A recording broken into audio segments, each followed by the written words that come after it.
దేశానికి సేవ చేసుకునే అదృష్టాన్ని ఎవరు వదులుకోవద్దని ఆర్మీ నియామకాలలో అగ్నివీరు ఉన్నతమైన స్థానాన్ని Guntur assistant army recruiting officer Subedar DR Panda అన్నారు. సోమవారం వైఎస్ఆర్ కడప జిల్లా బద్వేల్ పట్టణంలోని Sri Rajapudi Nagabhushanam degree and PG కళాశాలలో జరిగిన అగ్నివీరు నియామకాలపై అవగాహన సదస్సులో ఆయన పాల్గొని విద్యార్థులందరికీ అవగాహన కల్పించారు. అగ్నివీరు నియామకానికి ఎలాంటి అర్హతలు ఉండాలి, ఏ విధంగా దరఖాస్తు చేసుకోవాలి, ఎలా ఉద్యోగాన్ని సంపాదించాలి అన్న విషయాలపై విద్యార్థులకు వివరంగా తెలియజేశారు.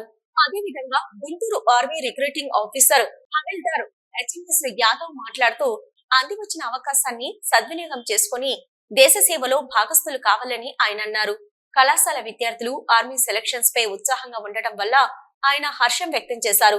ఈ కార్యక్రమంలో శ్రీ రాజపూడి నాగభూషణం విద్యా సంస్థల పరిపాలనా అధికారి రాజపూడి వెంకట సాయికృష్ణ, బాల ఓబులేషు, డాక్టర్ అశోక్, కబీర్, అధ్యాపకులు, విద్యార్థిని విద్యార్థులు తదితరులు పాల్గొన్నారు.